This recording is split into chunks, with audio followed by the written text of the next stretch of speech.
आप एक्सेप्ट कर लीजिए, जो है वही मान लीजिए।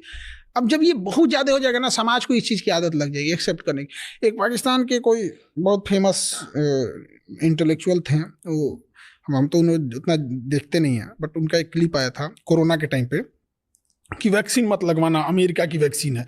तो हमको लगा कि भाई सुनना चाहिए, भाई पाकिस्तान का स्कॉलर आदमी क्या बोल रहा है।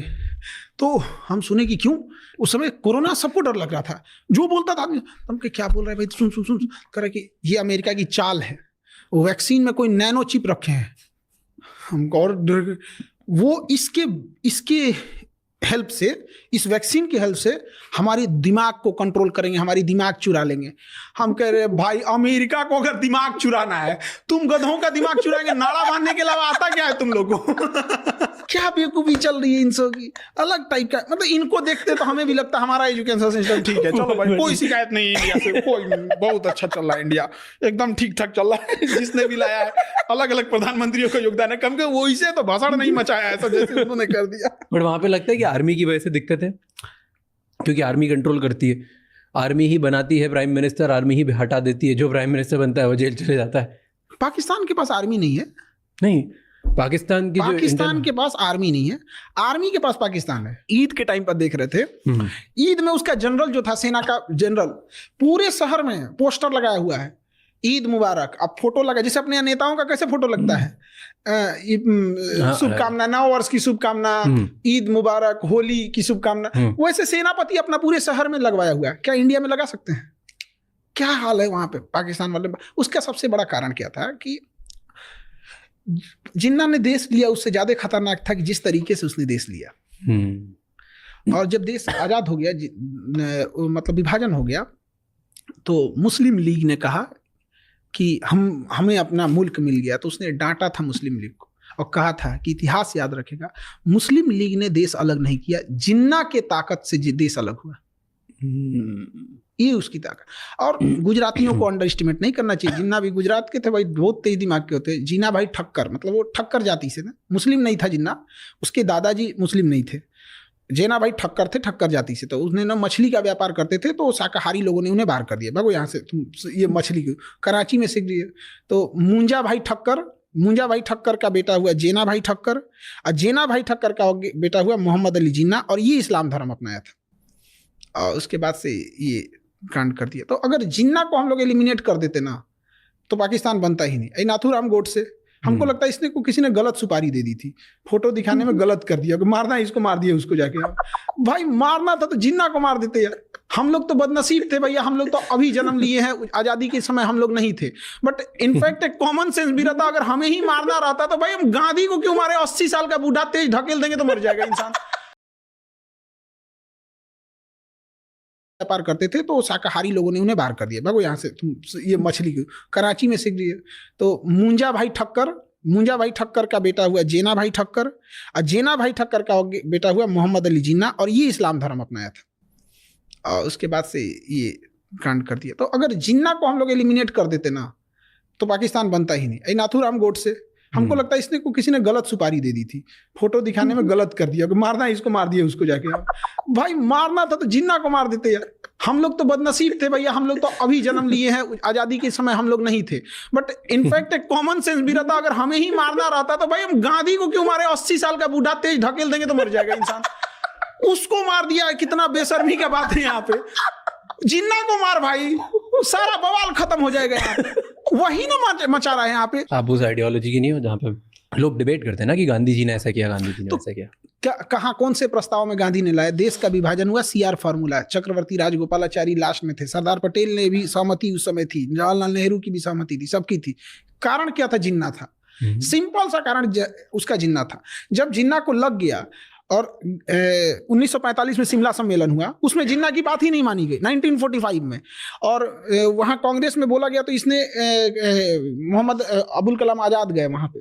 तो 1945 में शिमला सम्मेलन में जिन्ना को लग गया कि ये लोग ना आज़ादी देने वाले हैं, ना देश का विभाजन करने वाले हैं, ये लोग बस आज़ादी दे के चले जाएंगे। तो जिन्ना ने उसके एक साल बाद 16 अगस्त 1946 को ओपन बोला था, डायरेक्ट एक्शन प्लान, दंगा फैला दिया, हर घर में दंगा, हर शहर में होने लगा, हर शहर में होने लगा। जिन्ना को मारो, खत्म कहानी। इस सिंपल सी बात बताते हैं, जिन्ना को मार देते तो कौन इंसान आता आजादी की मांग करने के लिए? कौन था? कोई नहीं। जिन्ना को पूछता कौन है? विप्रो कंपनी के मालिक है ना अजीम प्रेम जी, विप्रो उन्हीं की है। अजीम प्रेम जी के पिताजी थे मोहम्मद प्रेम जी, उनको जिन्ना ने ऑफर दिया कि आप क्या कर रहे हैं वो हिंदुस्तान में, ये आपका मुल्क है पाकिस्तान, यहाँ आइए हम आपको वित्त मंत्री बना देते हैं। हम फोन काट दिया, रख देश बनाया यहाँ पर। इस इंसान ने ठुकरा दिया। 22 करोड़ रुपया दान देते हैं विप्रो से, हमारे रतन टाटा साहब। ये लोग देश के लिए हीरा हैं ये लोग। तो अलग टाइप का था। जिन्ना नहीं रहता तो विभाजन कभी नहीं होता। अच्छा, उसके बाद भी वो लोग क्या कर रहे थे जो विभाजन को स्वीकार कर लिए? बाकी लोग, इसका मतलब आप ये मानते हैं कि वो 80 साल का बूढ़ा जो चल नहीं सकता था, जिसको 2 इंसान उठा के ले जाते थे, उसमें इतनी ताकत थी और आपके नौजवानों में कोई ताकत नहीं थी? दोनों बात आप एक साथ नहीं बोल सकते। तो आप इसको एक्सेप्ट कीजिए। एक और आप कहते हैं कि सारे नेता का योगदान है, एक और कहते हैं यही अकेले सब कुछ कर दिया। आजादी की श्रेय में यहाँ एक कोई किसी को दान देता है 2 किलो अनाज, केला, फल देता है ना, तो 4 फोटो खिंचवाता है। एक कोई घर बनवाता है तो 10 फोटो खिंचवाता है। इंडिया मैच जीत जाती है तो लोग फोटो खिंचवाने के लिए लाइन लग जाती है। देश जब आजाद हुआ ना, तो सारे लोग जश्न मनाने दिल्ली में थे। गांधी उस समय नोआखली में एक दंगे को कंट्रोल करने वाले थे, और तब लॉर्ड माउंटबेटन देखा ना, कहा कि दंगा कंट्रोल नहीं हो सकता है। तब गांधी जी पहुंचे, दंगा कंट्रोल कर दिया। तो लॉर्ड माउंटबेटन ने कहा वो एक अकेला आर्मी है, वो 1 मैन आर्मी। क्या बात कर सकते हैं उसको, गांधी को? और ये गांधी को गाली दे सकते हैं लोग ना, इसीलिए कि देश गांधी का है। ये देश गांधी का है, वरना पाकिस्तान में रह के जिन्ना को गाली देंगे, मार देता सब। वो बोल भी पा रहे हैं। और हमको एक चीज बड़ा अब सत्य लगता है, उस समय नहीं लगता था। आइंस्टीन ने कहा था कि आने वाले 100-200 सालों में कोई बिलीव भी नहीं करेगा कि ऐसे हाड़ मांस का शरीर वाला इंसान भी भारत में था। उसको पहले से आभास था आइंस्टीन को कि लोगों की मेंटेलिटी। अभी तो 100 साल भी नहीं बीता, लोग गालियां देना चालू कर दिए। गांधी जी का फोटो नोट पे क्यों है? Why do you think? मतलब हर देश में जो फोटो होती है वो एक ऐसे इंसान की होती है जो एक लंबे समय तक देश को नेतृत्व संभाला हो, एक मुश्किल दौर में, लंबे समय तक। कई बार आप देखिएगा ना, मैच में कोई ऐसा इंसान मैच जिताता है ना, ज्यादा रन नहीं मारा है लेकिन मुश्किल दौर पे विकेट को बचा के रखा था। तो गांधी वही खिलाड़ी था, मुश्किल दौर में बचा के रखा था। वर्ल्ड वॉर 1 के बाद उन्होंने जो संभाला यहाँ पे। और गांधी रहता तो मुस्लिम लीग बना ही नहीं रहता। 1906 में ये क्या कर रहे थे? 1916 में जब कांग्रेस और मुस्लिम लीग के बीच लखनऊ में समझौता हुआ, तो सरदार पर ये बाल गंगाधर तिलक जी थे वहां पे, उनकी उपस्थिति में समझौता हुआ। वहां पे एनी बेसेंट थी लखनऊ समझौता में। होने ही नहीं देना चाहिए था उसी समय। अब जड़ मसल के खत्म कर देते। मुस्लिम लीग बनता ही नहीं तो मांगता कौन? जिन्ना। अपने पैरेलल एक संगठन बना दिया। 1909 में मुसलमानों के लिए अलग निर्वाचन क्षेत्र घोषित कर दिए। कौन पागल था उस समय? उसको नहीं पता था कि आप एक एरिया अलग दे रहे हैं, कल को वो देश बना लेगा। यही चीज जब 1932 में इंग्लैंड में रैमजे मैकडोनाल्ड करना चाहता था, महात्मा गांधी वहां गए और टेबल पे मीटिंग चल रही थी, राजा बैठा था, प्रधानमंत्री बैठे थे, गांधी उठ के चले आए। और जब यहां आए तो महात्मा गांधी वहां गए और टेबल पे मीटिंग चल रही थी, राजा बैठा था, प्रधानमंत्री बैठे थे, गांधी उठ के चले आए। और जब यहां आए तो लोगों ने पूछा कि क्या आए हैं, तो उन्होंने कहा कि मैं खाली हाथ आया हूं, लेकिन देश के इज्जत पे बट्टा लगने नहीं दिया हूं। और 1909 में जब पृथक निर्वाचन दिया जा रहा था, तो उस समय कौन गुनहगार था? खैर, जो न गांधी को जान रहा है, न नेशनल फ्रीडम स्ट्रगल पढ़ा नहीं, वो भाषण देगा तो उसको क्या सुन सकते हैं। और सवाल उठाने वाले बहुत लोग हैं बिना पढ़े लिखे। सवाल तो लोग सीता मैया पे उठा दिए थे, तो गांधी जी क्या है? तो गांधी और हम और आप क्या चीज है? इस समाज का उसूल है, जो इस समाज को उठाएगा समाज उसको मार देगा। चाहे महात्मा बुद्ध को जहर देना हुआ हो, चाहे अब्राहम लिंकन को मारना हुआ, चाहे सुकरात को हो, चाहे ईसा मसीह को सूली पे चढ़ाना हो, या फिर इमाम हुसैन का कत्ल करना हो, या फिर गांधी को गोली मारना हो, या सीता मैया को अग्नि परीक्षा पे बैठाना हो, ये समाज उसी को उंगली उठाता है जो इसे सहता है। इस सब मामले में कृष्ण जी ठीक थे, इस सब मामले में सबसे ठीक ठाक है। दुर्योधन ज्यादा नहीं। क्यों ठीक थे सबसे? ऐसे क्यों? ये सब एक उनके लिए फिक्स था कि भाई एक लिमिट से ज्यादा कूदोगे तो काम खत्म कर देंगे। इतना नहीं यहाँ पे कि कर्ण रथ से नीचे उतर गया था, मारिए इसको। तो काहे भाई? इंसानियत। जब द्रौपदी का चीरहरण हो रहा था तो इनका इंसानियत मर गया था। टिट फॉर टैट, ये सब चीजों में ठीक थे। आप कौन से किसको फॉलो करते हैं? हम सबको सब।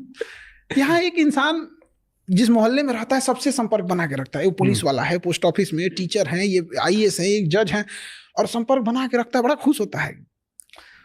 तो फिर इतने बड़े बड़े भगवान से क्यों बैर लेना भाई? सबसे मिलजुल के रहो, कोई दिक्कत कभी आएगी तो खुल के बोल सकते हो। और क्या ये बताइए, अगर कोई क्रिश्चियन है वो वाहे गुरु से कहे कि हमारी मुसीबत में आप, मेरी मुसीबत है, हमें इस मुसीबत से निकाली, तो क्या कहेंगे? तुम क्रिश्चियन हो। इंसानियत सबसे बड़ा होना चाहिए, सर्वोपरि। अभी देखा जो बिल के ऊपर बात हो रही है, वक्फ बोर्ड बिल, वो क्या है ना कि रिलीजियस चीजें जो होती है ना, जैसे CANRC आया था ना, ऐसा लग रहा था कि दुनिया पलट जाएगा, तो ये हो जाएगा, तो वो हो जाएगा, देश के लिए ये वो, पता नहीं क्या हुआ, पता ही नहीं चलता कुछ आपको। मतलब कुछ GST आने वाला था तो इससे देश का विकास हो जाएगा, ये हो जाएगा, वो। मीडिया में जो हवाबाजी चलती है उसको रियलिटी से बहुत अंतर होता है। बाजी एक अलग चीज है, ऑन ग्राउंड रियलिटी अलग चीज है। UCC है, समान सिविल संहिता, ऐसा लग रहा है कि भारत सिंगापुर हो जाएगा। क्या हो जाएगा उसमें? एक तो शादी ब्याह का रूल होगा कि भाई आप डिवोर्स देने का तरीका बदलेगा, डिवोर्स नहीं खत्म होने, तरीका बदलने वाला कि आप कोर्ट से जाके डिवोर्स लीजिए। सारे धर्मों के लिए एक जैसा हो जाएगा। वसीयत का होगा कि भाई बेटा का अधिकार है तो बेटी का भी अधिकार है। लेकिन ऐसा देखिएगा UCC में ऐसा लगेगा कि नहीं, अब इंडिया में सब लोग सिंगापुर हो जाएंगे, ये हो जाएंगे। ये रिलीजियस चीजें मेन मुद्दों से, काश अगर ये सब चीजें नहीं होती तो आज हमारे मीडिया में क्या चल रहा होता? हेल्थ सिस्टम अच्छा करो, लड़कियों को एजुकेशन क्यों नहीं दे रहे हैं? फिल्मों में लड़कियों को क्या दिखा रहा है कि उनकी जिंदगी किसी पुरुष पर डिपेंडेंट है। पुष्पा मूवी में मस्त पुष्पा बेचारी श्रीवल्ली खाना बनाने के लिए है। एक लड़कियों पे क्या इफेक्ट पड़ रहा है? किसी भी फिल्म में लड़कियों की स्थिति, हीरोइन की स्थिति कौन ठीक कर रहा है? पुरुष। चाहे KGF हो, बेचारी को गोली लग जा रहा है, कुछ नहीं कर पा रही है, यही देखो सब कुछ। कभी इस पे आवाज उठाएंगी ना कि भाई हम लोग को क्या दिखा रहे हो? क्या हम लोग किसी काम के नहीं, बस खाना बनाने के लिए, डांस करने के लिए हैं? फिल्मों में यही ना दिखा रहा है। तो ये मुद्दों से भटकाने के लिए अच्छी चीजें होती हैं, ये सब चीज आसान रास्ता है। इन सब चीज़ों के अलावा भी इंडिया में हमारे पास बहुत सारी दिक्कतें हैं, बहुत सारे अभी तक फ्लॉज, लाखों समस्याएं हैं। पर एक चीज़ है जो बढ़ते जा रही है, वो है अपने देश का स्टेटस, देश की प्रगति तो हो रही है। पिछले 10 सालों में देश काफ़ी आगे बढ़ा है। तो आज आपको क्या लगता है इंडिया की ग्लोबल लेवल पे स्टैंडिंग क्या है?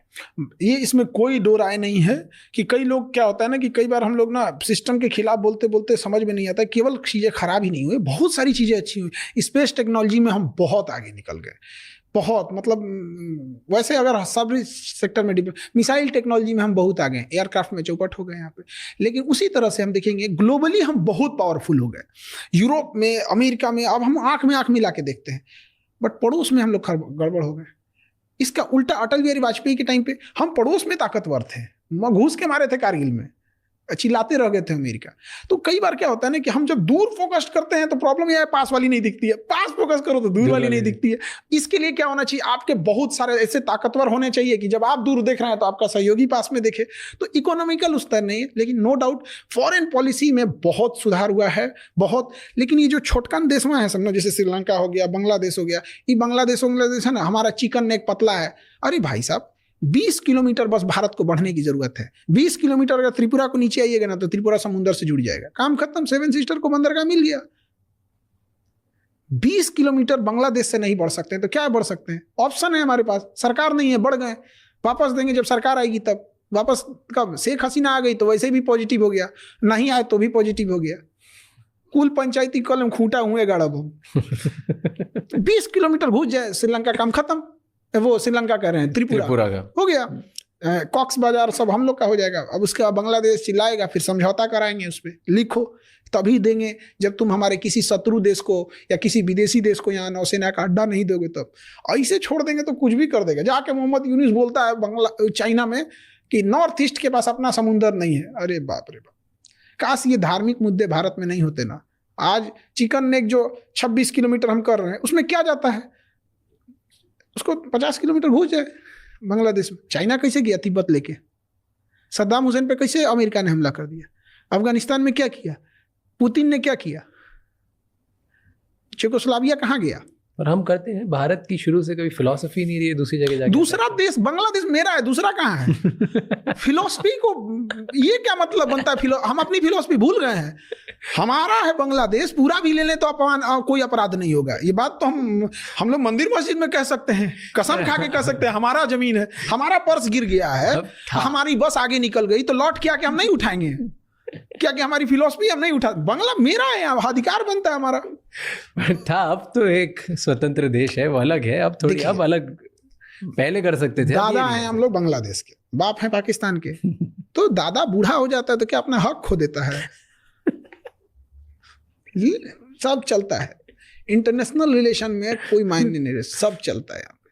अगर राजा लड़ना छोड़ देना, राजा का पतन हो जाता है। अशोक सम्राट कलिंग की लड़ाई में के बाद उसने लड़ना छोड़ दिया।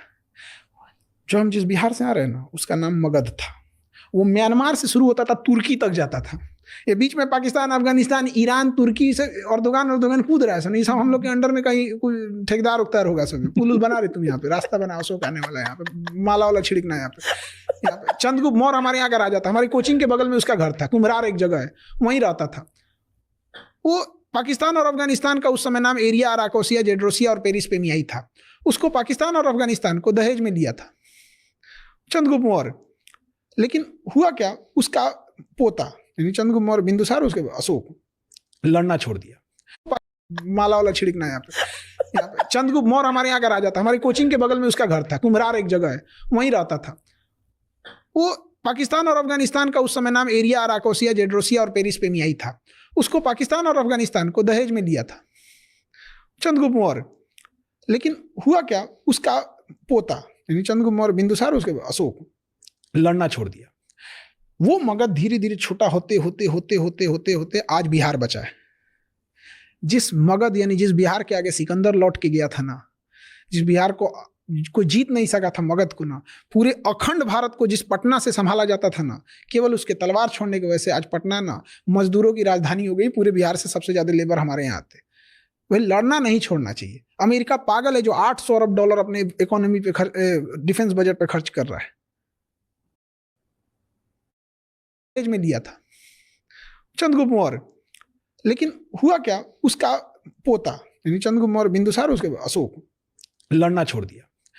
वो मगध धीरे धीरे छोटा होते होते होते होते होते होते आज बिहार बचा है। जिस मगध यानी जिस बिहार के आगे सिकंदर लौट के गया था ना, जिस बिहार को कोई जीत नहीं सका था, मगध को ना, पूरे अखंड भारत को जिस पटना से संभाला जाता था ना, केवल उसके तलवार छोड़ने की वजह से आज पटना ना मजदूरों की राजधानी हो गई। पूरे बिहार से सबसे ज्यादा लेबर हमारे यहाँ आते। वही लड़ना नहीं छोड़ना चाहिए। अमेरिका पागल है जो $800 अरब अपने इकोनॉमी पे डिफेंस बजट पे खर्च कर रहा है। भाई हम कहाँ, हम जबरदस्ती मार रहे हैं। वो धमकी दे रहा है तुम्हारा चिकन नेक पतला है, चौड़ा कर देंगे इसे। उधर नेपाल नक्शा अलग दिखा रहा है, नेपाल का हेल्थ सिस्टम हमारे दम पे चल रहा है। तुम पॉलिटिक्स के चक्कर में कुछ भी करोगे, कभी नहीं करेंगे। एक गांव में देखिएगा ना, चौराहे पे कोई शरीफ कुत्ता होता है ना, बेचारा टहलते हुए जाता है तो कोई ईंटा चला देता है। और वही कुत्ता जब पागल हो जाता है ना, तो लोग शटर बंद करे, पागल है, काट उठ लेगा। तो थोड़ा डर भी जरूरी होना चाहिए, खौफ होना चाहिए। कुत्ते से याद आया, आपने एक वीडियो बनाया था पाकिस्तान और उसको कंपेयर करा था। क्या कुत्ता जैसा दिखता है तो हम क्या पाकिस्तान आप दिखाइएगा ना, पाकिस्तान का नक्शा कुत्ता जैसा दिखता ही, तो हम क्या करें इसमें? देखिए दोनों का नक्शा एकदम, उधर पाकिस्तान का नक्शा, इधर कुत्ता बना हुआ है, एकदम एग्जैक्ट दिखता है। कुत्ते की बेइज्जती है, सच में कुत्ता की बेइज्जती है। पाकिस्तान वफादार नहीं है। देखिए उसको क्या कहिएगा आप, वहां पे जहां पर मलाला को केवल इसलिए मार दिया गया कि वो पढ़ने के लिए बोल रही थी। अजब अजब पागल है सब वहां पे।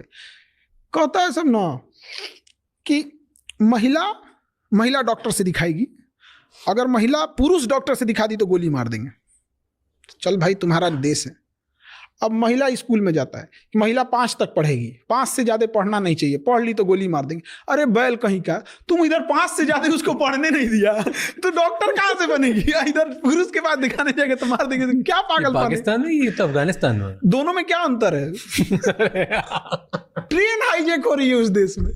आप सोचिए, ट्रेन हाईजैक हो रही है। कितने आए होंगे सब, बंदूक लेके कितना टहल रहा है। दरवाजा बंद कर, तू खिड़की से मत, खिड़की बंद कर। कि ट्रेन हाईजैक हो रही है, सोच सकते हैं आप कितना बड़ा एरिया पे कब्जा किए होंगे सब। अगर आपको प्राइम मिनिस्टर बनाए पाकिस्तान का, अरे डूबते जहाज का कप्तान बना रहे हो तो क्या करोगे? क्या जल्दी डुबाएंगे, जल्दी डूब जाए। फिर इसका मालिक भारत कहेंगे ले जा यार दोबारा सही कर यार इसको। दूसरा कोई रास्ता नहीं है उसको सीधा करने का। क्या चेंज करूं, क्या करूं? उसका देश ही चेंज करेंगे, पूरा देश चेंज। वो सही नहीं हो सकता है ना। अब आप कहिएगा कि जैसे हमारा थोड़ा कपड़ा फट गया तो हम सिल सकते हैं ना। अब आप हमको मच्छरदानी उठा के दीजिएगा इसको से यार पूरा छेद है यार उसमें कहाँ से बंद करेंगे यार। वैसे हमारा जो प्रधानमंत्री था जेल चले जाता। ये गया बेवकूफी के चक्कर में मेरा चाचा इमरान खान। इसको ना एक महिला मिली जिसको लोगों ने कहा कि ये बड़ा अच्छा इसका लक्षण है, मतलब इसके जो मतलब ये बड़ा ज्ञानी टाइप की है और एस्ट्रोलॉजिकल, इससे तुम शादी। 2 देश गया सब, इसमें 2 प्रधानमंत्री गया, श्रीलंका वाला भी गया था, एक भी गया था। तो इसको कहा गया ना इससे शादी कर लो, इलेक्शन जीत जाओगे। इसने शादी कर लिया, बट ना शादी उसको, वो पहले से शादीशुदा थी तो उसको डिवोर्स दिया। डिवोर्स देने के बाद ना लगभग 3 मंथ के लिए छोड़ दिया, मतलब दूसरी शादी तब तक के लिए नहीं कर सकते हैं वहाँ पे। उसको एक टेक्निकल नाम होता है, इद्दत टाइम बोलते हैं उसका।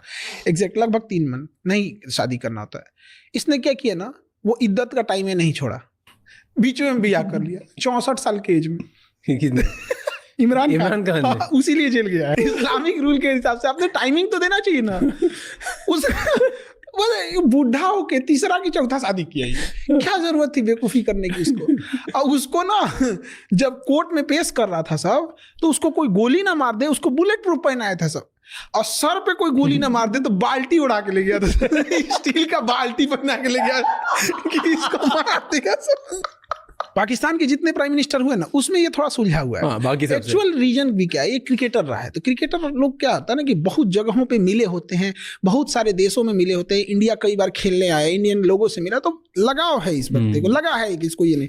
बाकी सबको कुछ पता नहीं होता है, उन सबको उठते वहाँ का वो कर डिफेंस मिनिस्टर कह रहा था पाकिस्तान का कि हम भारत के ऊपर टैक्टिकल परमाणु बम मारेंगे और मुसलमानों को बचा के। मतलब परमाणु बम ये पता चलेगा वो मुस्लिम तो नहीं फटेंगे हम।